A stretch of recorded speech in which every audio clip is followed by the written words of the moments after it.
Κυρίες και κύριοι, φίλες και φίλοι, καλησπέρα. Εύχομαι να είστε όλες και όλοι καλά. Σήμερα είναι 22 Οκτωβρίου του 2024. Πριν ξεκινήσω την εκπομπή, ειλικρινά δεν μου αρέσει να δίνω συμβουλές, αλλά επειδή η εμπειρία πρέπει να διαχέεται, έχω να σας πω ένα πράγμα. Ορισμένοι άνθρωποι είναι εργασιομανείς. Αυτό δεν βλάπτει όταν πρόκειται για χειρονακτική εργασία. Όταν πρόκειται για εργασία διανοητική, πρέπει να είμαστε προσεκτικοί, γιατί εκεί πρέπει να εφαρμόζουμε το ρητό που είχε πει ο Στέλιος Καζαντζίδης. Το πολύ και το καθόλου βλάπτει. Το πολύ και το καθόλου βλάπτει. Εν πάση περιπτώσει, έτσι σας ανέφερα αυτή την, γιατί είχαμε κάποια θέματα, σας το αναφέρω. Άρα να εργαζόμαστε, όσο και να αγαπάμε αυτό που κάνουμε, όταν πρόκειται για πνευματική εργασία πρέπει να αλλάζουμε παραστάσεις. Δηλαδή πρέπει να διακόπτουμε αυτό που κάνουμε, βλέπουμε κάτι άλλο, κινηματογράφο ή ξέρω, βλέπουμε το δάσος. Η συνεχής ενασχόληση με ένα συγκεκριμένο πράγμα, εννοώ που απαιτεί διανοητική ένταση και κόπωση, μπορεί να προκαλέσει μεγάλα προβλήματα. Λοιπόν, πάμε να δούμε λοιπόν τι έχουμε σήμερα. Έχουμε έδωσε ένας, έχει ένα όνομα κωδικό, τώρα δεν χρειάζεται, σχόλιο. Πρέπει να αντικαθίστανται οι αγγλικές λέξεις με τις αντίστοιχες ελληνικές. Είδαμε και πάθαμε για να αποκαθάρουμε τη γλώσσα από τα τουρκικά, αραβικά, αλβανικά και ιταλικά στοιχεία. Αυτό μας πήρε 200 χρόνια. Τώρα θα μπούμε στην ίδια διαδικασία με τα αγγλικά. Θα πρέπει να μπούμε. Δεν γνωρίζουν όλοι αγγλικά και λέξεις όπως brand, σήμα κατά τεθέν, ή debate, τηλεμαχία, δημιουργούν καλή οπτική και ακουστική αισθητική στους Έλληνες. Επίσης, υπάρχει πρόβλημα με την τρίτη κλίση ή με τη δοτική. Λέμε υπουργός παρά το πρωθυπουργό και όχι υπουργός στον πρωθυπουργό. Τι θα πει υπουργός στον πρωθυπουργό? Επί τη βάση και όχι επί τη βάση με ήττα. Επί τη βάση το σι, το βάση με εψιλογιώτα, όταν είναι γραπτός ο λόγος. Οι δημοσιογράφοι να αγαπήσουν τη γλώσσα μας, να την παλεύουν και να την καλλιεργούν. Αυτή η γλώσσα είναι ο μοναδικός φορέας που αποτυπώνει και περιγράφει τον άλλο πολιτισμό, όπως λένε οι Κινέζοι. Άλλωστε εμείς και οι Κινέζοι είμαστε οι μόνοι που μιλάμε εδώ και 3.000 χρόνια την ίδια γλώσσα. Σας είπα και χθες την άποψή μου για τη γλώσσα, γι' αυτό ο άνθρωπος έκανε το σχόλιο. Εμείς εδώ στην εκπομπή προσπαθούμε αυτό να το κάνουμε πράξη και ορισμένοι μάλιστα σχολιάζουν και λένε ακούω την εκπομπή γιατί μ' αρέσουν τα ελληνικά.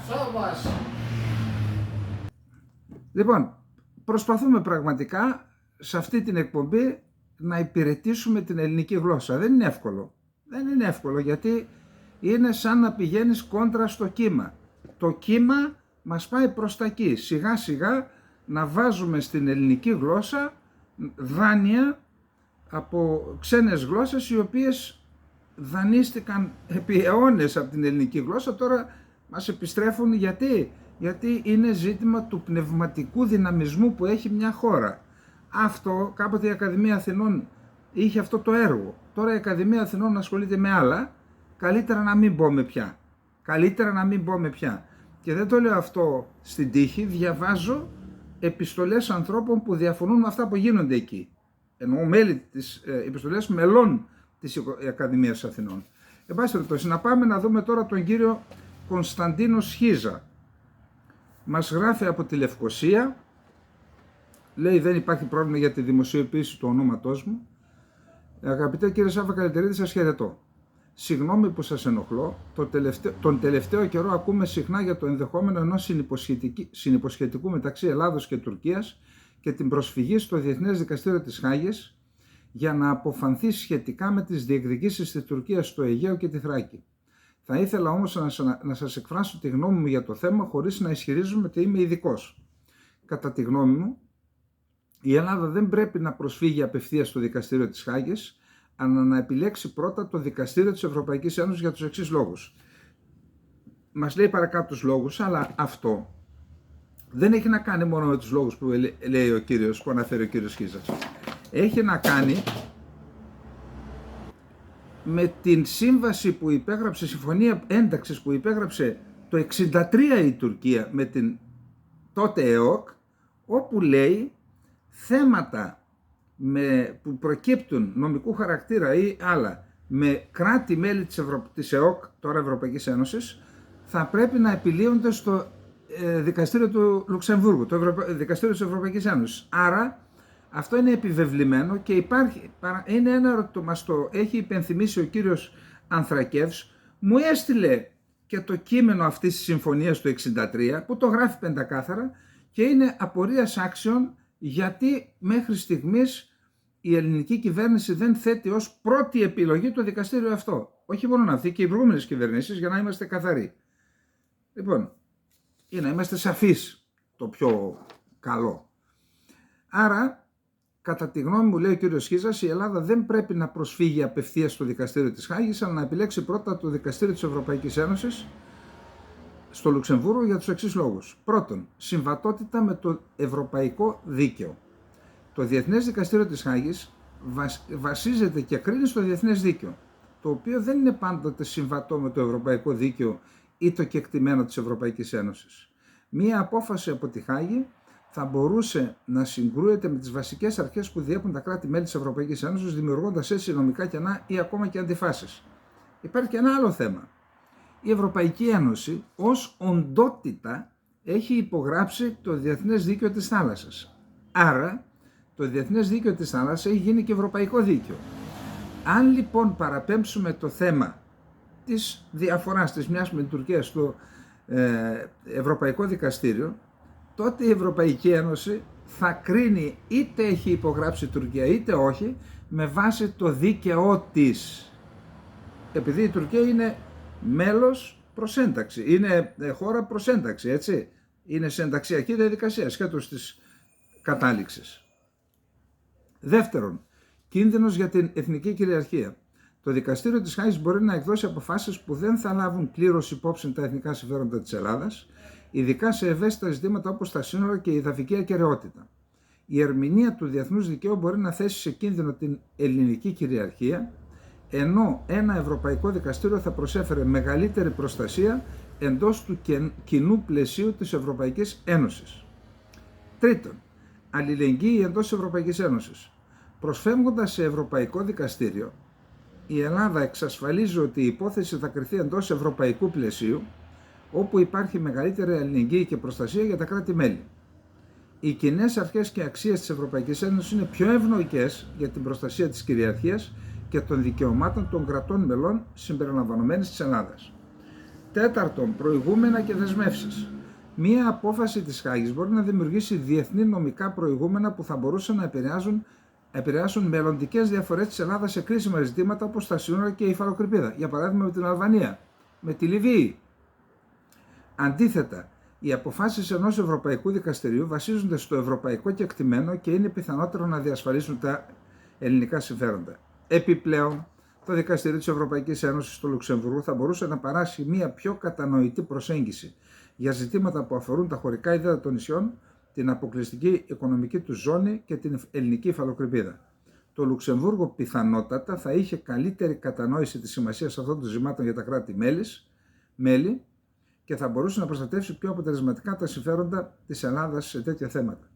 Ωστόσο, είναι σημαντικό να σημειωθεί ότι το Δικαστήριο της Ευρωπαϊκής Ένωσης δεν είναι αρμόδιο για την επίλυση διαφορών κυριαρχίας ή εδαφικών διεκδικήσεων με τρίτες χώρες όπως αυτές που αφορούν την Τουρκία. Αυτό είναι λάθος. Η Τουρκία είναι συνδεδεμένο μέλος, άρα είναι αρμόδιο. Παρά τα αυτά, η Ελλάδα μπορεί να αξιοποιήσει το ευρωπαϊκό πλαίσιο. Συνεχίστε την εξαιρετική δουλειά που κάνετε για τη μητέρα πατρίδα Ελλάδα. Η συμβολή σας είναι πολύτιμη και αποτελεί έμπνευση για όλους μας. Κωνσταντίνος Χίζας, Λευκοσία, 22 Δεκάτου 24. Τώρα, αυτή τη στιγμή που μιλάμε είναι, βλέπω εδώ, 6.30 η ώρα ξεκινήσαμε, πάει παρατέταρτο. Αυτή τη στιγμή λοιπόν ο κύριος Γεραπετρίτης ενημερώνει τα 33 μέλη της Διαρκούς Επιτροπής Εξωτερικών και Άμυνας της Νέας Δημοκρατίας για τα θέματα που έχουν προκύψει με την συνεχιζόμενη ελληνοτουρκική προσέγγιση και τους ενημερώνει για το τι θα συνομιλήσει πιθανόν και με την έλευση του Χακάν Φιντάν στις 8 Νοεμβρίου. Γιατί το κάνει αυτό? Γιατί νιώθουν να χάνουν το έδαφος κάτω από τα πόδια τους.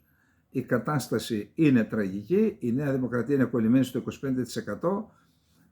Δεν έχουν αντιληφθεί το εξής, ότι η αλαζονία στην πολιτική πληρώνεται ακριβά σε κάθε περίπτωση. Έκαναν αυτά που έκαναν ερήμην της βούλησης του λαού με διάφορα νομοθετήματα και άλλα και τώρα όλα μαζί λειτουργούν προσθετικά και έρχεται η απόρριψη από τον κόσμο. Γι' αυτό λοιπόν πάνε να ενημερώσουν. Τι να ενημερώσουν? Τι να ενημερώσουν που τα είπαμε από την πρώτη μέρα πέρυσι με την διακήρυξη. Παιδιά, πού πάτε, τι πάτε να κάνετε? Κάνεις διακήρυξη συμφωνίας, πώς το λένε, με την Τουρκία όταν ισχύει η απειλή πολέμου. Αυτό μόνο στο χώρο του παραλόγου θα μπορούσε να σταθεί. Πώς είναι δυνατόν να προσπαθήσεις να βελτιώσεις τη σχέση μια χώρα όταν δεν βάζεις μια προϋπόθεση να φύγει από τη μέση το κάζους μπέλι? Πώς οι Τούρκοι έβαλαν ως προϋπόθεση να κλείσει το Λαύριο για να πάμε? Εμείς γιατί δεν βάλαμε μια προϋπόθεση? Να σας πω γιατί. Γι' αυτό. Ξέρετε, θα το ξαναδείξω εδώ. Για κοιτάξτε τι γράφει. Κοιτάξτε τι γράφει, προσέξτε. Το ντόμινο των υποχωρήσεων στο Αιγαίο, η πολιτική κατευνασμού της Τουρκίας κατά τις κρίσεις του 1976, 1987 και 1996. Είναι η διδακτορική διατριβή του Σταύρου του Καλλιντερίδη και το έχω πει επανειλημμένος και το έχω δει στο κράτος. Το κράτος έχει μνήμη και την αναπαράγει. Και γι' αυτό πολλές φορές χρειαζόταν τιτάνιες προσπάθειες να αλλάξουμε παράδοση ετών και δεκαετιών. Και κάποιοι που επιμείναμε τα αλλάξαμε τα πράγματα. Εδώ λοιπόν έχει μνήμη. Η μνήμη λέγεται κατευνασμός και υποχωρήσεις. Το ντόμινο των υποχωρήσεων. Αυτό είναι που οδηγεί τα πράγματα εκεί και αν δεν αντιληφθούν κάποιοι ότι αυτό πρέπει να αλλάξει, πρέπει να πούμε stop, αυτή η ιστορία δεν θα έχει καλό τέλος για την Ελλάδα. Δεν θέλω να πω τίποτα άλλο. Τώρα, άρα έχουμε την... τώρα, επειδή δέχεται, ας πούμε, κριτική ο κύριος Γεραπετρίτης, γιατί μόνο τους νεοδημοκράτες, λέει, μα τα μέλη, λέει, της Διαρκούς Επιτροπής Εθνικής Άμυνας και Εξωτερικών Υποθέσεων της Βουλής, τόσο για τα ελληνοτουρκικά όσο και για τη Μέση Ανατολή, τα ενημέρωσα στις 3 Οκτωβρίου, λέει. Άρα τώρα θέλει να απευθυνθεί σε κομματικό κοινό. Αλλά, τι σας είπα πριν 4 μέρες, νομίζω πριν 4 μέρες ήταν, ότι προετοιμάζουν κάποιοι βουλευτές ερώτηση ή επερώτηση, δεν ξέρω, για αυτό το θέμα. Πανικοβλήθηκαν, διότι αυτό, ξέρετε, είναι πραγματικά ένα πράγμα που μπορεί να δημιουργήσει ανεπούλατα ρήγματα, ανεπούλητες πληγές μάλλον, στο σώμα της Νέας Δημοκρατίας. Και γι' αυτό τώρα έχουμε αυτή την ιστορία. Κοιτάξτε, υπάρχει ένα άρθρο σήμερα και μάλιστα είναι εκτενές, του Θανάση Μαυρίδη, ο οποίος είναι ο ιδιοκτήτης της ιστοσελίδας Liberal και γράφει πόσες κάνουν, 2.000 λέξεις. Το κεντρικό νόημα είναι πόσο σημαντική είναι η Χάγη, άρα δεν πρέπει να ψέγεται η κυβέρνηση, να κατηγορείται η κυβέρνηση για αυτή της την επιλογή. Κάνει μια αναφορά στον Κωνσταντίνο Καραμαλή που επιχείρησε. Αλλά ακριβώς εκείνη η απόπειρα του Καραμαλή το 1976 στις συνομιλίες με τον Ντεμπιρέλ να τα παραπέμψουν στη Χάγη και η στάση της Τουρκίας τότε είναι απόδειξη τι κατάληξη θα έχει και αυτή η απόπειρα. Η τωρινή. Δεν είναι το θέμα η Χάγη. Το θέμα είναι ότι δεν υπάρχει ούτε μία στο τρισεκατομμύριο περίπτωση η Τουρκία να πάει στη Χάγη ή πόσο μάλλον στο Λουξεμβούργο, εάν η Ελλάδα δεν δεχθεί από πού θα μετρήσει ο δικαστής. Δηλαδή, αν η Ελλάδα πει θα βάλουμε όλα τα νησιά, η Τουρκία θα πει ναι, όλα τα νησιά εκτός από τα 152. Αν δεχθούμε ότι θα ξεπεραστεί το θέμα της αποστρατικοποίησης, θα το δεχθεί δηλαδή, αν δεχθούμε ότι η Τουρκία θα πάρει πίσω όλη τη γαλάζια πατρίδα, αν ό,τι θέλεις όλα πες ότι βρίσκονται μια λύση. Δεν υπάρχει τέτοια περίπτωση. Στόχος της Τουρκίας είναι η διχοτόμηση του Αιγαίου και θέλει να το πετύχει χωρίς πόλεμο και βήμα-βήμα να σε οδηγεί σε υποχωρήσεις. Τώρα, το κεντρικό επιχείρημα του κυρίου Μαυρίδη είναι ότι καταρχάς στεναχωριέται που ασκείται κριτική στη Νέα Δημοκρατία. Ναι, μόνο στη Βόρεια Κορέα δεν υπάρχει κριτική. Δηλαδή τι να κάνουμε, να γίνουμε Βόρεια Κορέα? Και γιατί λέει κάνετε κριτική? Και προσέξτε τι επιχειρήματα τα οποία πραγματικά δείχνουν και γιατί βρίσκεται η χώρα στην κατάσταση που είναι. Λέει, καλά λέει, όσο περνάει ο καιρός, η δημογραφική πορεία της Ελλάδας βαίνει προς το χειρότερο, επιταχύρω να το πω, και η Τουρκία ενισχύεται και μετά από κάποια χρόνια, όταν δεν θα ζούμε εμείς, η κατάσταση θα είναι πολύ χειρότερη. Άρα να το λύσουμε τώρα.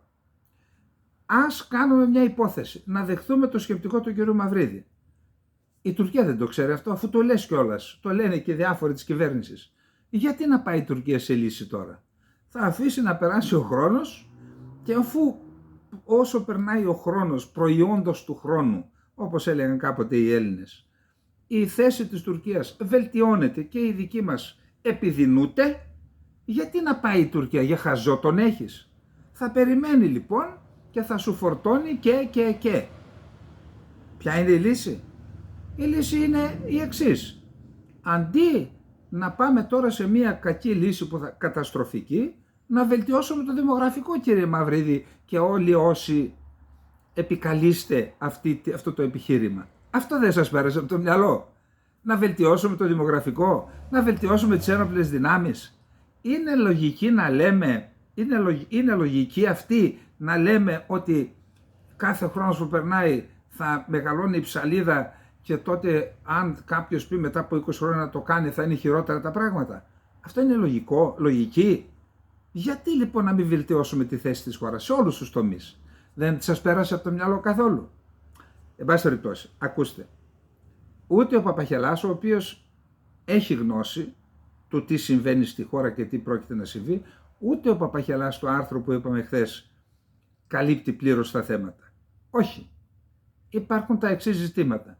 Γιατί η κυβέρνηση του κυρίου Μητσοτάκη, προτού πάει κάνει οποιοδήποτε βήμα με την Τουρκία, ας δεχτούμε τα επιχειρήματα.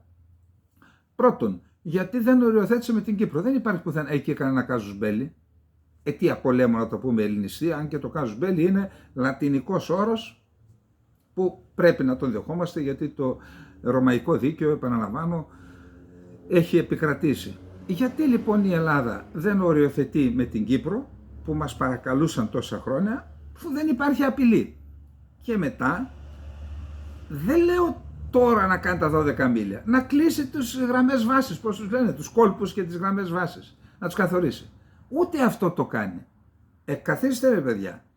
Δηλαδή, με βάση το σκεπτικό σας, ερίζετε, να μιλήσω και όπως μιλούσαν οι παλιοί, πάνω σε αυτό, ότι η Ελλάδα θα συνεχίσει τις καταστροφικές πολιτικές και στο τέλος η Τουρκία θα είναι πολύ ισχυρότερη από εμάς. Γιατί δεν γυρνάτε το πρόσημο ανάποδα και να πείτε, αυτά λοιπόν όλα για να αποφευθούν, να ενισχύσουμε, αντί να δίνουμε 9.000 για κάθε αυτοκίνητο ηλεκτρικό? Τι παλαβομάρα είναι αυτή? Ποιος νους το σκέφτηκε αυτό και ποιος το ενέκρινε? 9.000 αντί να δίνετε σε κάθε ηλεκτρικό αυτοκίνητο, δώστε σε κάθε παιδί. Γιατί δεν το δίνετε? Και όσον αφορά λέει, μείωσαν τη θητεία, αυξήστε την. 5 χρόνια κυβερνάει, γιατί δεν την αύξησε η Νέα Δημοκρατία, αφού θέλει να πάει σε λύση? Γιατί άφησαν όλους τους δείκτες να χειροτερεύσουν και πάμε τώρα με βάση αυτό το σκεπτικό υπό κακές συνθήκες, χειρότερες αυτών που επικρατούσαν πριν 5 χρόνια να λύσουμε αυτό το τεράστιο ζήτημα. Ακούστε εδώ.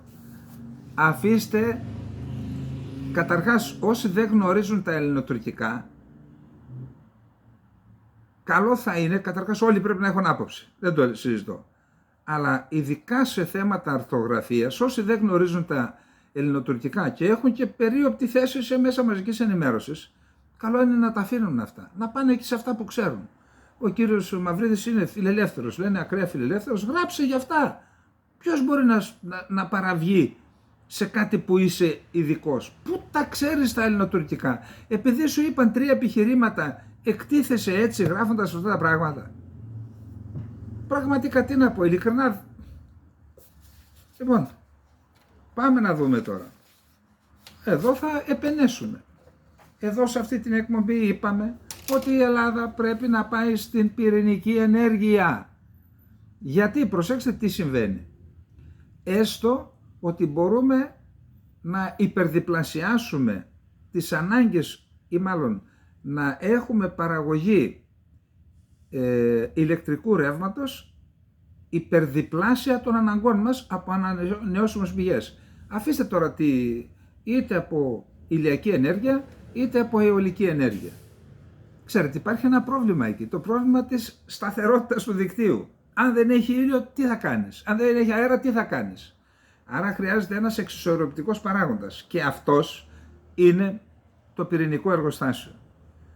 Το περίεργο είναι ότι η Ρουμανία έχει πυρηνικά εργοστάσια, η Βουλγαρία έχει, μου φαίνεται και η Αλβανία θα αποκτήσει, η Τουρκία θα αποκτήσει 50 χιλιόμετρα από τα σύνορά μας 60 και εμείς εδώ ακόμα είμαστε στην κοσμάρα μας, ας μου επιτραπεί και μια λαϊκή έκφραση, τι να κάνουμε. Υπάρχουν 2 παλικάρια, θα τους βρούμε και θα τους φέρουμε στην αυτεμπορική, αν είναι δυνατόν και στην εκπομπή μου, αν είναι δυνατόν.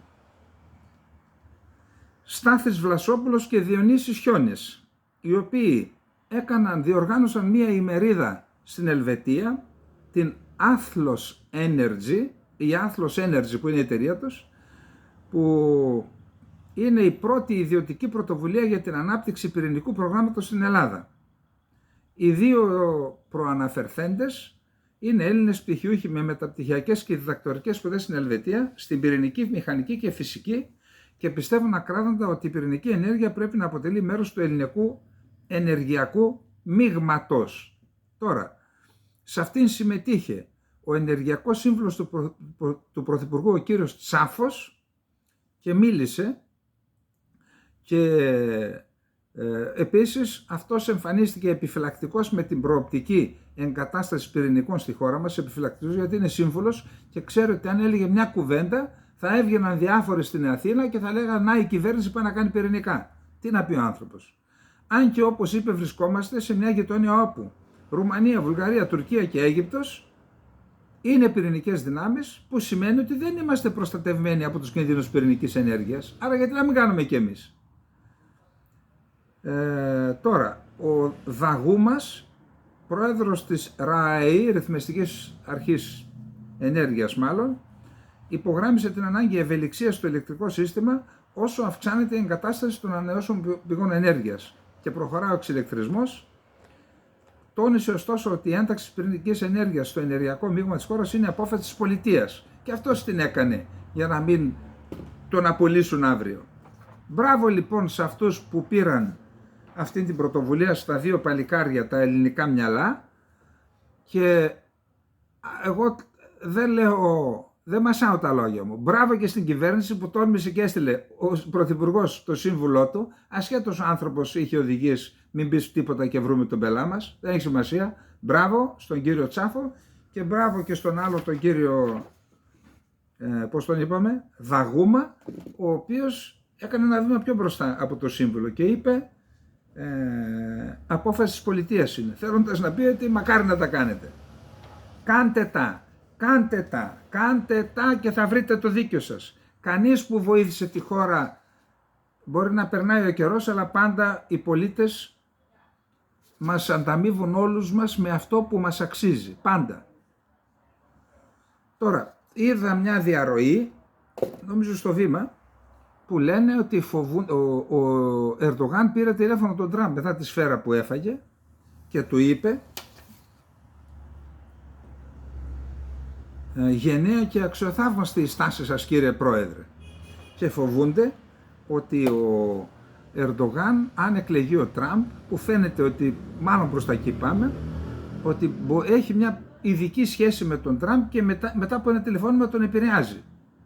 Και λέει ότι τον επηρέασε έτσι να αποσύρει τις δυνάμεις του από τη Συρία, που ήταν καταστροφικό αυτό για τα συμφέροντα των ΗΠΑ, ας την Τουρκία και τη Συρία. Καταστροφικό, μετά το πήρε πίσω, αλλά είχε πετάξει το πουλάκι. Και άφησε και τους Τούρκους να μπουν στον Κύρεσπι και το Σερεκάνια. Όμως δεν είναι έτσι, κύριοι. Δεν ξέρω ποιος το διέρευσε, διπλωμάτης το διέρευσε. Δεν είναι έτσι, κύριε, διαβάστε λίγο. 2 ενέργειες του Τραμπ. Η μία ήταν με τον πάστορα Μπράνσον, αν δεν κάνω λάθος, γιατί εκεί το μυαλό ξέρετε. Αυτός λοιπόν ήταν στη Σμύρνη, ιερέας, οργάνωνε εκεί πέρα και Κούρδους αρκετούς που έγιναν χριστιανοί, και στο Κομπάνι είχε κάνει εκκλησία, και επειδή αναμειγνιόταν με τους Κούρδους τον άρπαξαν οι Τούρκοι. Προσέξτε τι έκαναν. Πήγαν 5 χρόνια πίσω, κρατάν δεδομένα που κινήθηκε το τηλέφωνο του, το στίγμα. Αυτό το χαρακτήρισαν ως κατασκοπία, τον έχουσαν φυλακή. Ο Τραμπ ξέρετε τι έκανε? Ένα tweet έκανε, τότε Twitter ήταν. Ένα tweet. Και η τουρκική λίρα έκασε 25% μέσα σε μια μέρα.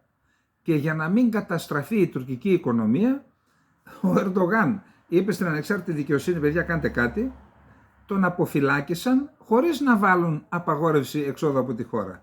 Και ήρθε ένα ιδιωτικό αεροσκάφος, Learjet το λέμε, δεν υπάρχει άλλο, τι να πω, είπα ιδιωτικό αεροσκάφος, πήρε τον Μπράνσον και τον δέχθηκε στο Λευκό Οίκο ο Τραμπ. Άρα, το πρώτο ξύλο το έφαγε εκεί ο Ερντογάν, το δεύτερο μετά F-35.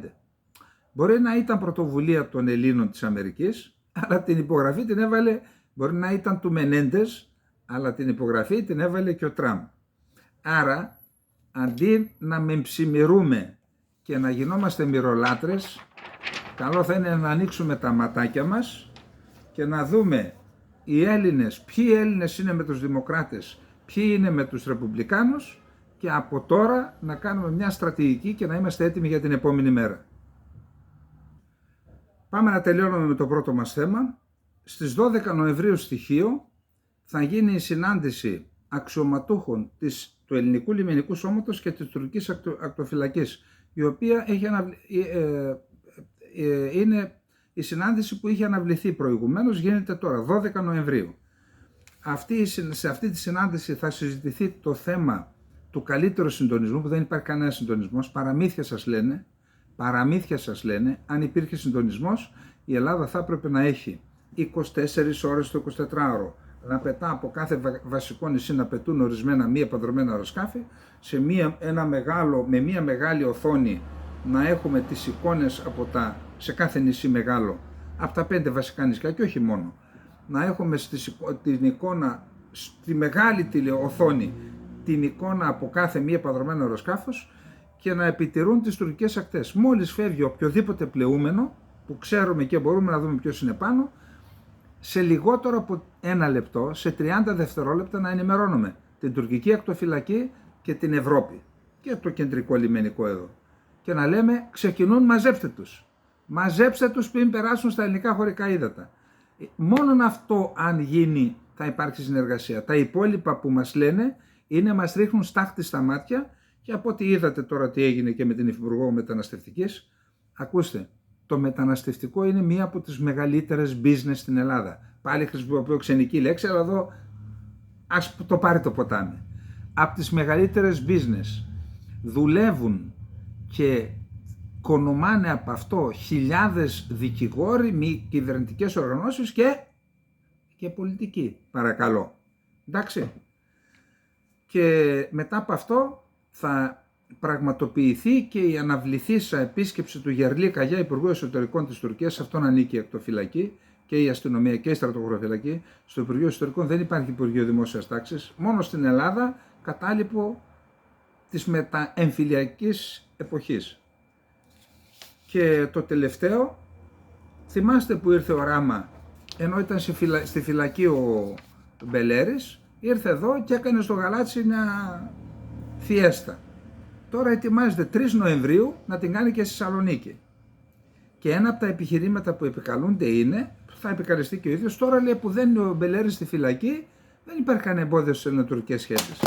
Αυτά δεν είναι δείγματα κανονικού κράτους, αυτά που συμβαίνουν. Η Ελλάδα. Δηλαδή, με κανένα δικαίωμα των Ελλήνων της Βορείου Ηπείρου να μην είναι διασφαλισμένο, να συνεχίζεται η λαιλασία των περιουσιών τους και να μην έχει υπογράψει ακόμα το συνυποσχετικό για να πάμε στη Χάγη ή ή στο Λουξεμβούργο, έρχεται εδώ και αλωνίζει την Ελλάδα. Βγάλτε τα συμπεράσματά σας. Πάμε στο δεύτερο θέμα, τι άλλο, η Κύπρος. Ακούστε. Είπαμε ότι η Κύπρος πρέπει να είναι προσεκτική. Πραγματικά πρέπει να ασκεί πολυδιάστατη εξωτερική πολιτική και σε καμία περίπτωση να μην ταυτίζεται με κάποιον που δεν της εξασφαλίζει την επιβίωσή της και τη λύση και του προβλήματός της. Δηλαδή, εάν ήταν εξασφαλισμένη και διασφαλισμένη με υπογραφές ότι με την Αμερική, με την Ολλανδία, με τη Γερμανία, με το Ισραήλ μια στρατηγική σχέση λειτουργεί σε τέτοιο βαθμό υποφελίαιτες που αξίζει να πάρεις οποιοδήποτε κίνδυνο να παραβλέψεις, πάμε γιατί θα με βοηθήσει και θα λύσω, τότε το βλέπουμε. Αλλά να ταυτίζεσαι αυτή τη στιγμή με το Ισραήλ και να κινδυνεύεις να φας οτιδήποτε, ήδη προχτές είχαμε σε κρίσιμους οργανισμούς είχαμε επίθεση διαδικτυακή και είχαν προβλήματα πολλά και όλων πάει, γιατί μίλησα με έναν από εκεί κάτω, από την Κύπρο, πιο πιθανόν να είναι είτε αραβικής είτε ιρανικής προέλευσης. Έρχεται λοιπόν τώρα το Al Jazeera, όργανο της Τουρκίας, αποδείχθηκε στην υπόθεση και των διαβατηρίων στην Κύπρο. Δεν λέω ότι δεν ήταν αληθή αυτά που απεκάλυψε, αλλά όταν τα αποκαλύπτει ο σύμμαχος της Τουρκίας και αμαυρώνεται η εικόνα της Κυπριακής Δημοκρατίας διεθνώς, τότε δικαιούμαι να πω ότι ήταν δάκτυλος της Άγκυρας. Το ίδιο έγινε με κάποιες αποκαλύψεις στη Θράκη, με ή χωρίς εισαγωγικά πάλι από το Al Jazeera. Τώρα λοιπόν, σε μακροσκελές δημοσίευμα που μοιραία συνοδεύεται από διάφορους συνειρμούς λόγω της συγκυρίας, προέβη στην αραβόφωνη έκδοσή του το γνωστό ειδησιογραφικό δίκτυο Al Jazeera με έδρα το Κατάρ. Στην αραβόφωνη, για να εκθέσει την Κύπρο, έτσι. Προσέξτε. Σε μια περίοδο κλιμάκωσης των στρατιωτικών επιχειρήσεων του Ισραήλ στη Μέση Ανατολή και του αντισυμβατικού πολέμου που λαμβάνει η χώρα εκεί, ο Αραβικός Όμιλος επιχείρησε να στρέψει την προσοχή και στην Κύπρο, την οποία παρουσιάζει ως την πίσω αυλή του Ισραήλ. Στο άρθρο του ο Αχμέτ Καμέλ, που δημοσιεύθηκε υπό τον τίτλο «Η Κύπρος και ο κρυμμένος ρόλος της στον πόλεμο της Γάζας και του Λιβάνου», επιχειρείται να προβληθεί η θέση ότι η Κύπρος διαδραματίζει ρόλο της επιχειρήσης του Ισραήλ. Και μετά τι λέει, λέει ότι έγιναν κάποιες ασκήσεις της πολεμικής αεροπορίας μαζί με την Κύπρο, ότι έγιναν ασκήσεις των Ισραηλινών όπλων δυνάμεων και των ειδικών δυνάμεων στα βουνά της Κύπρου που προσομοιάζουν με αυτά του Λιβάνου, και λέει ότι συγκεκριμένα ο συντάκτης, ο Αχμέτ Καμέλ, επικαλείται τον καθηγητή σύγχρονης αραβικής πολιτικής στο Πανεπιστήμιο Κολούμπια τον ΗΠΑ, Τζότζεφ Μασάντ, ο οποίος φέρεται να επισημαίνει ότι το σιωνιστικό κίνημα έχει ιστορικά φιλοδοξίες για την Κύπρο και έχει αναφερθεί εδώ και καιρό στις εβραϊκές αποικίες του νησιού, γνωστές ως Κεφρεσίμ, ως μοντέλο για μελλοντική εγκατάσταση. Αυτά τα διαβάζει κανένα στην Κύπρο και στην Αθήνα? Ή πάμε στα τυφλάκια όπου βγει, όπως έγινε στα Τέμπη? Δεν είναι έτσι τα κράτη όμως. Γίνεται ακόμα αναφορά στην Ανδρούλα Βασιλείου, τη σύζυγο του Γεωργίου Βασιλείου, ο οποίος είχε γίνει ανεπιθύμητο πρόσωπο στο Ισραήλ επειδή επιχείρησε να επισκεφτεί τον Γιασέρ Αραφάτ που ήταν σε κατοίκο περιορισμό στη Ραμάλα το 1993. Αλλά όμως, ενώ συνέβη τότε αυτό, τώρα έχουν αλλάξει πολλά στην Κύπρο. Αυτά, και πρέπει, πιστεύω, στην Κύπρο να λαμβάνουμε υπόψη τα πάντα, όλες τις παραμέτρους. Και και να μην πηγαίνουμε στα τυφλά και να μην κάνει και η Ελλάδα ότι δεν βλέπει, γιατί και εδώ υπάρχουν κάποια θέματα. Λοιπόν, τώρα τι να σας πω, ότι θα χρησιμοποιήσω πάλι καμιά έκφραση του πεζοδρομίου. Σήμερα πήγαν να μου πέσουν τα μαλλιά. Άλλαξα γυαλιά, λέω πως δεν βλέπω καλά.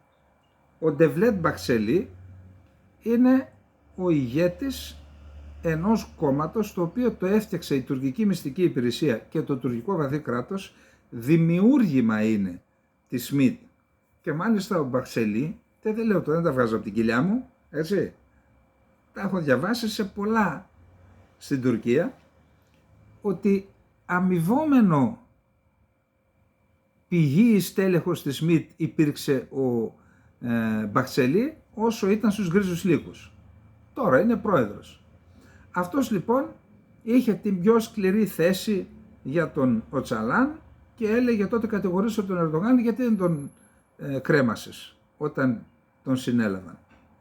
Τώρα λοιπόν τα προηγούμενα χρόνια έλεγε κόψτε από το κόμμα των Κούρδων, είναι προέκταση της σε εισαγωγικά τρομοκρατικής οργάνωσης, κόψτε την κρατική επιχορήγηση, είναι τρομοκράτες και αυτοί και τα λοιπά, τέτοια έλεγε.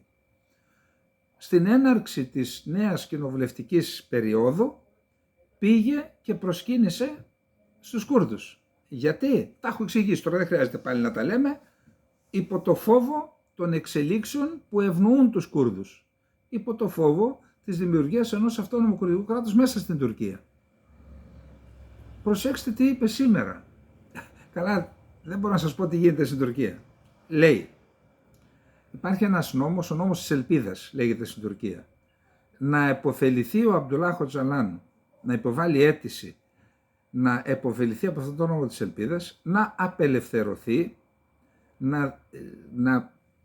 να εξασφαλίσει τη διάλυση της οργάνωσής του, όχι να καταθέσουν τα όπλα, να διαλυθεί η οργάνωση, να αποκηρύξει την τρομοκρατία και μετά να έρθει στη Βουλή ως επικεφαλής του κόμματος ΔΕΜ, του κουρδικού εκεί που πήγε και έκανε χειραψίες, και να μιλήσει στην τουρκική εθνοσυνέλευση. Καλά τώρα, τι να σας πω τώρα, δεν υπήρχε περίπτωση να σκεφτεί κανείς ότι θα βγουν αυτές οι λέξεις από το στόμα του Μπαξελή. Η κόρη του προηγούμενου προέδρου, του Αρπασάν Τουρκές, που είναι στο καλό κόμμα, τον βομβάρδισε. Ο Μανσούρ Γιαβάς, ο δήμαρχος της Άγκυρας, τον βομβάρδισε. Ο Ζέλ, ο πρόεδρος του Κεμαλικού κόμματος, είπε, εγώ του δώσω κάτι, εγώ τους δίνω κράτος, λέει, να έρθουν να πάρουν το κράτος, το τουρκικό κράτος, είναι και δικό τους κράτος. Γίνεται διάφορα. Φυσικά μετά ο Μπαξελή λέει και άλλα, αλλά ο τίτλος έχει σημασία. Ο τίτλος έχει σημασία. Να δούμε τον Αμπτουλάχ Οτσαλάν να μιλάει στην τουρκική εθνοσυνέλευση. Αυτό τι δείχνει αυτό. Ακούστε, αυτό δείχνει το πόσο μεγάλο πρόβλημα αντιμετωπίζει η Τουρκία με το κουρδικό. Εντάξει, και τι είπαμε, η ανατομία του πολέμου στο Κουρδιστάν του Μουράτ Καραγελάν. Διαβάστε το για να έχετε αποκτήσει ένα γνωστικό υπόβαθρο που θα μας επιτρέπει να παρακολουθούμε καλύτερα αυτά που συμβαίνουν. Τώρα, ο Γκιουλέν, είπαμε, μας χαιρέτησε, πέθανε ο άνθρωπος. Ποιο είναι το ζήτημα? Καταρχάς, βγαίνουν ωραία πράγματα τώρα. Ο Γκιουλέν ήταν ο πρόεδρος του συλλόγου κατά των κομμουνιστών στην Θεοδοσιούπολη στο Ερζιρούμ στη δεκαετία του 60. Που τον κατηγορούν ότι αυτό ήταν χρηματοδοτούμενος αυτός ο οργανισμός από την τριγράμματη υπηρεσία των ΗΠΑ, τη CIA. Και ότι έκτοτε λειτουργούσε ως δούριος ύπος της υπερδύναμης μέσα στο τουρκικό πολιτικό σύστημα και στο κράτος, εξυπηρετώντας τα συμφέροντα και τους σχεδιασμούς των ΗΠΑ. Και γι' αυτό στο τέλος κατέληξε εκεί, λέει ένας αρτογράφος, λέει εντάξει, πέθανε στη γη του, λέει, στην πατρίδα του, στη Μεσιλβάνια. Τώρα, υπάρχει το θέμα της διαδοχής. Η περιουσία του Γκιουλέν, παρόλα τα προβλήματα μέσα στην Τουρκία, καλά υπάρχουν άρθρα που λένε ότι οι πιο μεγάλοι γκουλενιστές είναι μέσα στο κόμμα του ΑΚΕΠΕ. Απλώς μετά το 2013 αποστασιοποιήθηκαν και ο νόμος που χαρακτήριζε τρομοκράτες ισχύει μόνο από το 2013 και μετά όσοι συμμετέχουν. Όσοι συμμετείχαν πριν και έκοψαν δεν είναι τρομοκράτες. Καλά, μιλάμε για δικαστές που θα περάσουν στην ιστορία, που έκριναν και έβαλαν φυλακή ανθρώπους με πολιτικό κριτήριο και όχι δικαϊκό, νομικό. Εν πάση περιπτώσει, ποιος? Υπάρχουν δύο άτομα, δεν χρειάζεται να σας λέω λόγια τώρα, γιατί άμα θέλετε έχω ολόκληρα αρχεία γι' αυτά, αλλά δεν μπερδευόμαστε. Υπάρχει ο γαμπρός του Γκουλέν, ο οποίος έχει παντρευτεί την κόρη της ανεψιάς του, δηλαδή του αδερφού του την κόρη. Ήταν συνεχώς μαζί του, σε αυτόν και στην οικογένειά του έχουν εγγραφεί στα ονόματά τους μεγάλα μέρος των περιουσιακών στοιχείων στις ΗΠΑ και υπάρχει και ένας στη Γερμανία και στο Βέλγιο, πάει δόθε ο οποίος και όσο ζούσε ο Γκουλέν ήλεγχε τα της Ευρώπης και εκκινούνται, εάν αποφευθεί η διάσπαση, να γίνει ένας συμβιβασμός, η Ευρώπη, το σκέλος της οργάνωσης στην Ευρώπη να ελέγχει την Ευρώπη και την Αφρική, γιατί και στην Αφρική έχει πανεπιστήμια, έχει πολλά, και η Αμερική να ελέγχει και το σκέλος της οργάνωσης που βρίσκεται στην Ασία. Μεγάλο θέμα είναι πάντως, δεν τελείωσε ο Ερντογάν με τους γκουλενιστές. Επίσης υπάρχει ένα θέμα τρομερό, που θα θάψουν τον Γκουλέν. Θα φύγει πάντως εκεί στην Πενσιλβάνια, σε αυτό το μεγάλο το οικόπεδο που είχε, και πιθανόν όταν οι συνθήκες το επιτρέψουν θα τα αφήσει στην Τουρκία, γιατί αν τα αφήσει στην Τουρκία ο τόπος του θα γίνει τόπος προσκυνήματος. Η Τουρκία δεν το θέλει τώρα, αλλά προς το παρόν θα τα αφήσει εκεί. Και να κάνουμε μια τελευταία αναφορά στα τουρκικά. Ανακοινώθηκε η πρόταση για τον προϋπολογισμό της Διεύθυνσης Θρησκευτικών Υποθέσεων. Ας πούμε, Υφυπουργείο Θρησκευτικών Υποθέσεων. 4 δισεκατομμύρια δολάρια. Η Τουρκία έχει 126 πανεπιστήμια. Ο προϋπολογισμός 78 πανεπιστημίων είναι μικρότερος από τον προϋπολογισμό της Διεύθυνσης Θρησκευτικών Υποθέσεων. Εκεί είναι το πιο σκληρό κομμάτι του κράτους, μετά το στρατό φυσικά και τη μύτη, είναι αυτό. Η Διεύθυνση Θρησκευτικών Υποθέσεων και αυτοί που κάνουν τα κόλπα τους στην Ευρώπη μέσω αυτών των χρημάτων. Να πάμε λίγο πολύ γρήγορα τώρα στο Ισραήλ.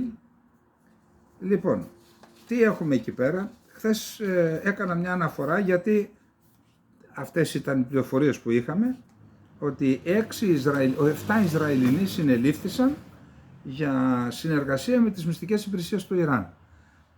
Το σωστό είναι πολίτες του Ισραήλ, Παλαιστίνοι πολίτες του Ισραήλ ήταν αυτοί που συνελήφθησαν.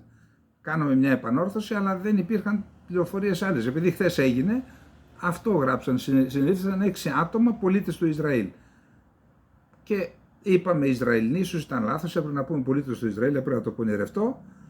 Τώρα λοιπόν το κάνουμε την επανόρθωση, έτσι, για να μην έχουμε και... Πάμε τώρα να δούμε, έχουμε αρκετές εξελίξεις, να τις πούμε γρήγορα.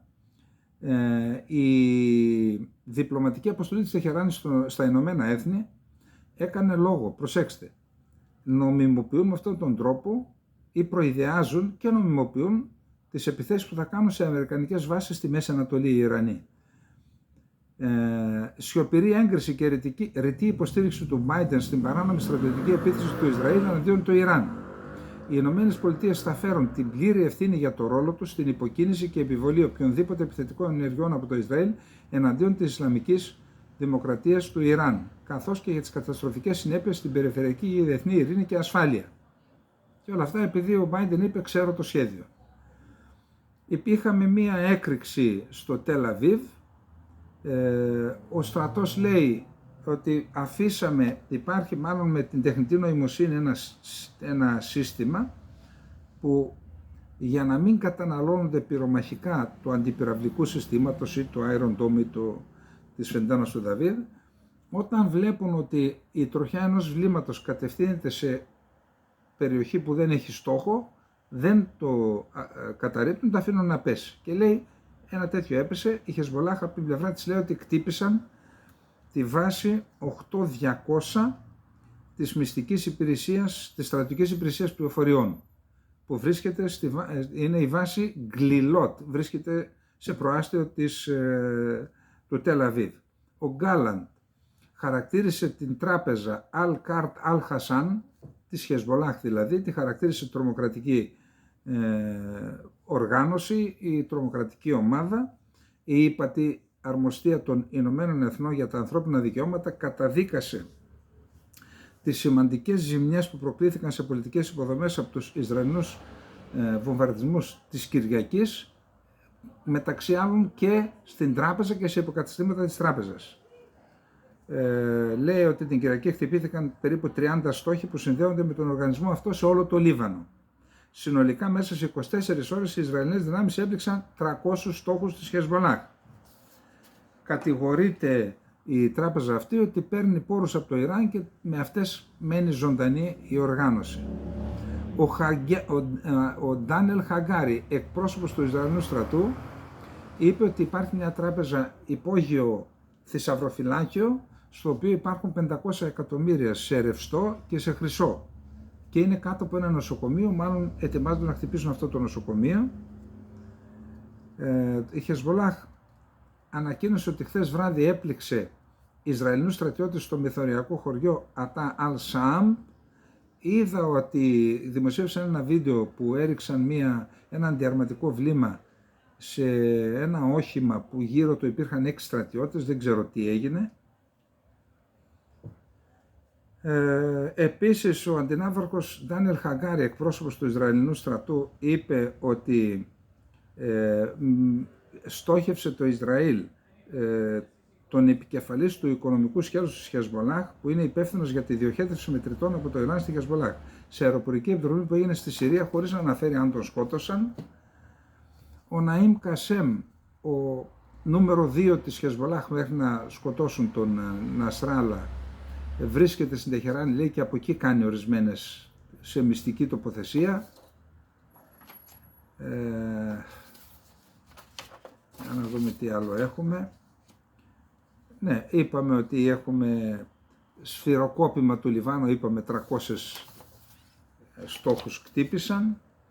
Ολοένα και περισσότερο Γάζα θυμίζει η Βηρητός, με τα συντρίμμια να σχηματίζουν λόφους σε πολλά σημεία της πόλης ως αποτέλεσμα των διαρκών βομβαρδισμών.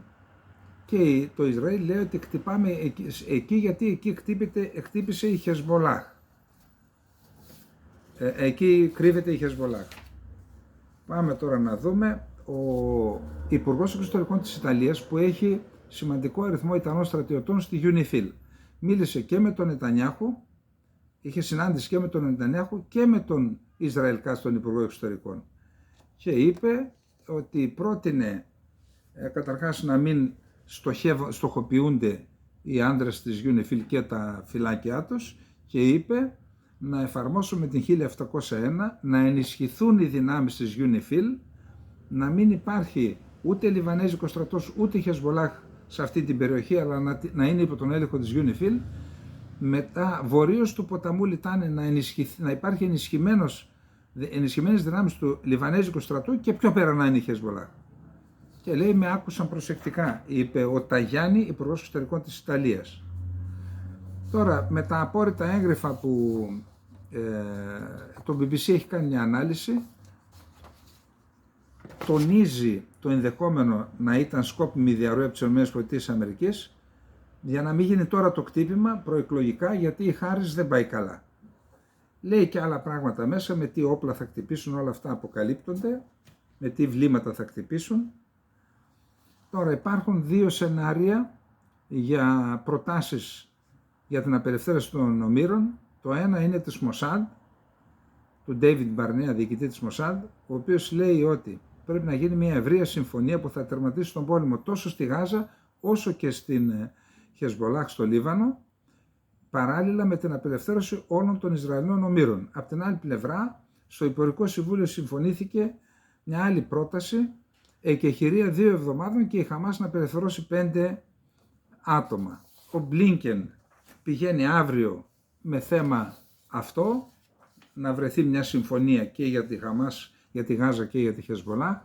Οι Ισραηλοί επιχειρηματίες προσφέρουν 100 εκατομμύρια για την απελευθέρωση ομήρων. Και τέλος έχουμε η Χαμάς διοικείται από μια πενταμελή επιτροπή προσωρινά μέχρι να γίνουν εκλογές, μάλλον το Μάρτιο λέει θα γίνουν. Πού να γίνουν εκλογές? Για να γίνουν εκλογές πρέπει να σταματήσει ο πόλεμος. Μέχρι τότε θα διοικείται από μια πενταμελή επιτροπή. Πάμε στις ΗΠΑ. Ο εκπρόσωπος του State Department, του Υπουργείου Εξωτερικών των ΗΠΑ, είπε: δεν μπορώ να κάνω καμία αξιολόγηση για τα χτυπήματα του Ισραήλ στη Βηρητό. Σε γενικές γραμμές, έκκλησή μας συνεχίζει να είναι ότι το Ισραήλ πρέπει να κάνει ό,τι μπορεί για να μην στοχεύει μη στρατιωτικές υποδομές και να τηρεί το διεθνές ανθρωπιστικό δίκαιο, και σε όλες τις επιχειρήσεις του πρέπει να λάβει κάθε δυνατό μέτρο για να ελαχιστοποιήσει τις επιπτώσεις στους αμάχους και στις μη στρατιωτικές υποδομές, και αυτό θα κάνει ο Μπλίνκεν, που θα πάει αύριο εκεί.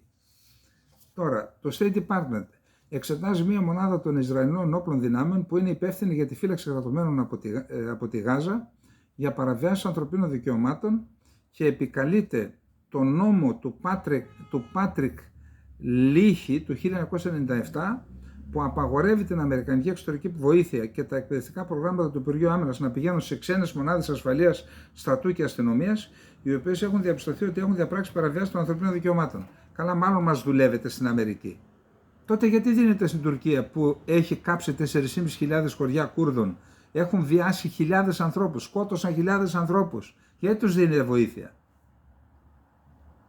Τέλος πάντων, και λένε ότι με βάση αυτό, επειδή υπάρχουν πολλά τέτοια θέματα για βιασμούς και βασανιστήρια και θανάτους μέσα υποκράτηση, στείλαν και αυτή την επιστολή ο Μπλίνκεν και ο Όστιν, ότι σε 30 μέρες, εάν δεν, θα σταματήσουμε να σας δίνουμε αυτά που σας δίνουμε, τέλος πάντων. Τώρα, έχω πολλές δημοσκοπήσεις που δείχνουν ότι είναι στην ουσία και στις αμφίροπες πηγαίνουν στα ίσα, και σε εθνικό επίπεδο είναι 1-2 μονάδες μπροστά η Κάμαλα Χάρις, αλλά υπάρχει ένα ενδιαφέρον που δείχνει του Economist, νομίζω. Για να δούμε, ρε παιδιά. Ναι. Για πρώτη φορά από τον Αύγουστο, ο Τραμπ έχει προβάδισμα έναντι της Κάμαλα Χάρις στο στατιστικό μοντέλο που χρησιμοποιεί ο Economist για τις προεδρικές εκλογές του Νοεμβρίου. Τελευταία πρόβλεψη δίνει στον Τραμπ πιθανότητες 54% να επιστρέψει στο Λευκό Οίκο, 54%, με το ποσοστό να είναι κατά 6 μονάδες υψηλότερο σε σχέση με την προηγούμενη εβδομάδα. Τώρα, λέει ότι εάν κερδίσει με 2,5 μονάδες σε εθνικό επίπεδο η Κάμαλα Χάρις, μπορεί να πάρει τις εκλογές. Η Χίλαρη Κλίντον κέρδισε με 2 μονάδες πάνω, 3 εκατομμύρια ψήφοι, με 3 εκατομμύρια ψήφους, και δεν έχασε από τον Τραμπ. Λέει τώρα, οι δύο υποψήφοι δίνουν μάχη στήθος με στήθος στο Μίσιγκαν, την Νεβάδα και τη Βόρεια Καρολίνα, Πενσιλβάνια και Ουισκόνσιν. Είναι δηλαδή σχεδόν ισοψηφούν, ενώ ο Τραμπ προηγείται με 2 ποσοστιαίες μονάδες στην Αριζόνα και στη Τζόρτζια. Τέλος πάντων, φαίνεται ότι δεν χάνει τις δυνάμεις της η Κάμαλα Χάρις, απλά πάλι θα πω μια έκφραση λαϊκή, ταβάνιασε. Δηλαδή ήταν 49-44 και έγινε 49-46, 49-47, 49-48 τώρα. Δηλαδή, ενώ μένει σταθερή η Κάμαλα Χάρις, ανεβαίνει ο Τραμπ. Έτσι λένε τα στατιστικά, επαναλαμβάνω. 4,3 δισεκατομμύρια ευρώ θα πληρώσει η Αυστραλία για να πάρει πυράβλους SM6 και SM2 Block 3C, που είναι για αντιπυραυλική, είτε αέρος-αέρος είτε εδάφους-αέρος, νομίζω. Λοιπόν, και έχουμε το τελευταίο θέμα. Ο Τραμπ παρουσιάζει αυτόν ως εκλεκτό του υψίστου όσο πλησιάζει η ώρα της κάλπης. κάποιος παπάς που μιλούσε μαζί του στο Μπάτλερ της Πενσιλβάνια, όχι εκεί που χτυπήθηκε στο Μπάτλερ της Πενσιλβάνια, ο Μπεν Κάρσον είπε στο Κόγκορ της Βόρειας Καρολίνας, ο υποψήφιος των Ρεπουμπλικανών είχε στο πλευρό του τον Μπεν Κάρσον. Ο τελευταίος είπε ότι ο Τραμπ του είχε πει το 2016 ότι ο Θεός τον είχε επιλέξει ως τον επόμενο πρόεδρο των ΗΠΑ τότε. Εκείνη τη στιγμή κάποιοι από το πλήθος φώναξαν Ιησούς. Προς το τέλος ο Τραμπ αναφέρθηκε στο Μπάτλερ που έφαγε τη σφαίρα και λέει χτυπήθηκε στο έδαφος από ένα υπερφυσικό χέρι. Τώρα αναγνωρίζω ότι ήταν το χέρι του Θεού που με οδήγησε εκεί που βρίσκομαι σήμερα. Η πίστη μου βρήκε νέο νόημα μετά την απόπειρα δολοφονίας. Θέλω να πιστεύω ότι ο Θεός με έσωσε για ένα σκοπό και αυτός ήταν να κάνω τη χώρα μας πιο σπουδαία από ποτέ. Απευθύνεται σε πιστούς τώρα, καθολικούς, ευαγγελικούς και Εβραίους. Έχουμε ένα θέμα με τις εκλογές στη Μολδαβία και είναι ευρωπαϊκό, γι' αυτό το αναφέρω μαζί τώρα. Εκεί είχε καταρχάς είχε προεδρικές εκλογές, πήρε 42 η νυν πρόεδρος που είναι φιλοδυτική και ο ένας φιλορώσος που πήρε 26%. Θα δούμε ξανά, θα γίνει επαναληπτικές την Κυριακή νομίζω, αλλά είχαν και ένα δημοψήφισμα για το αν θέλουν οι Μολδαβοί να ενταχθεί η Μολδαβία στην Ευρωπαϊκή Ένωση ή όχι. Οι κατοικούντες εν τη Μολδαβία ψήφισαν όχι, αλλά οι ψήφοι που ήρθαν από το εξωτερικό γύρισαν το αποτέλεσμα και με μερικές χιλιάδες ψήφους, λιγότερες από 10, 2-3 χιλιάδες νομίζω, 50,03% υπερίσχυσε το ναι. Πάμε να δούμε τώρα τι γίνεται στο άλλο μέτωπο και να τελειώνουμε. Η Γερμανία δηλώνει ο Σόλτς ότι έχει πληγεί περισσότερο από άλλες παγκόσμιες οικονομίες λόγω των οικονομικών αντίξεων συνθήκων και των υψηλών επιτοκίων. Η εγχώρια βιομηχανία, λέει, που ήταν ο ισχυρός παράγοντας της οικονομίας, πλήττεται από διάφορους παράγοντες, κυριότερος των οποίων η ενέργεια λόγω της Ρωσίας. Ο Βούτσιτς δεν θα πάει στο Καζάν γιατί θέλει να δώσει βαρύτητα η χώρα του στην Ευρωπαϊκή Ένωση και όχι στους BRICS. Ένα πλήγμα ήταν αυτό για τους BRICS. Πάμε να δούμε τώρα τι γίνεται πάλι εκεί με τους BRICS, γιατί είναι ένα τεράστιο θέμα όπως είπαμε. Εδώ είμαστε. Ο Xi Jinping, πρόεδρος της Κίνας, αναχώρησε για τη Ρωσία, όπου θα πάρει μέρος στη Σύνοδο Κορυφής. Η Σύνοδος Κορυφής αρχίζει σήμερα, θα διαρκέσει αύριο και θα ολοκληρωθεί την Πέμπτη, Τρίτη, Τετάρτη, Πέμπτη δηλαδή. Στόχος είναι να δημιουργηθεί ο δεύτερος πόλος στο παγκόσμιο σύστημα για να πάμε σε έναν πολυπολικό κόσμο, λένε. Εκεί θα κάνει 15 διμερείς επαφές ο Πούτιν με προέδρους χωρών φυσικά. Θα συναντηθεί, είπαμε, με τον Xi Jinping, με τον πρωθυπουργό της Ινδίας Ναρέντρα Μόντι, με τον Ερντογάν θα συναντηθεί αύριο και με τον Μασούτ Πεζεσχιάν, τον πρόεδρο του Ιράν, πάλι αύριο. Ο Ντασίλβα της Βραζιλίας δεν πήγε γιατί λέει ότι χτύπησε στο κεφάλι, δεν ξέρω, μπορεί να είναι και διπλωματική ασθένεια. Και την Πέμπτη θα δώσει συνέντευξη τύπου, ο Πούτιν θα παραχωρήσει συνέντευξη τύπου για να, μετά την ολοκλήρωση του Συνόδου, για να κάνουν έναν απολογισμό. Στόχος είπαμε ότι είναι, θα ανακοινώσουν και τις χώρες μάλλον που δέχονται, τις νέες χώρες. Στόχος είναι να δημιουργήσουν ένα δικό τους τραπεζικό σύστημα και να απεξαρτηθούν από το δολάριο και από το SWIFT των διατραπεζικών συναλλαγών. Επίσης θα συναντηθεί ο Πούτιν και με τον Γκουτέρες, τον Γενικό Γραμματέα του ΟΗΕ, ο οποίος θα συμμετέχει εκεί. Έχουμε διάφορα, με σημαντικότερο αυτό του δημοσιεύματα, με σημαντικότερο αυτό του Foreign Affairs, που λέει ότι η Δύση γυρνάει την πλάτη της στο σχέδιο της νίκης της Ουκρανίας. Η Γερμανία είναι σαφώς αντίθετη με τον πρώτο όρο που είναι να γίνει μέλος εν μέσω πολέμου του ΝΑΤΟ. Το ίδιο και οι ΗΠΑ, ενώ φέρεται, λέει, η Γαλλία και η Βρετανία να είναι υπέρ. Δεν ξέρω τι να σας πω. Πάντως,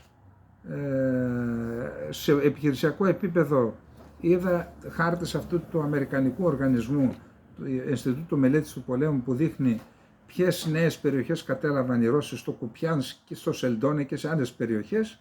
Φαίνεται ότι εκεί δεν πάνε καλά τα πράγματα. Λοιπόν, επίσης στο Κούρσκ ετοιμάζονται να κάνουν αντεπίθεση οι Ρώσοι στην πόλη στη Σούτζα, νομίζω, ναι, που είναι η μεγάλη πόλη, μόνη μεγάλη πόλη που κατέχουν τώρα οι Ουκρανικές δυνάμεις, και ότι φέρονται μια αμερικανική μισθοφορική εταιρεία, τα μέλη της οποίας ήταν στην αρχή στο Κούρσκ, να έχει αποσύρει τις δυνάμεις από εκεί εν ώψη της επίθεσης της Ρωσίας. Λοιπόν, αυτά για απόψε. Τεράστια έκπληξη η δήλωση του Μπαξελή για τον Οζαλάν. Όλα περίμενα να τα ακούσω, αυτό ήταν το τελευταίο πράγμα που θα μπορούσα να ακούσω. Εν πάση περιπτώσει, εδώ θα είμαστε για να δούμε πού θα πάνε τα πράγματα. Λοιπόν, καληνύχτα, να είστε όλοι και όλοι καλά.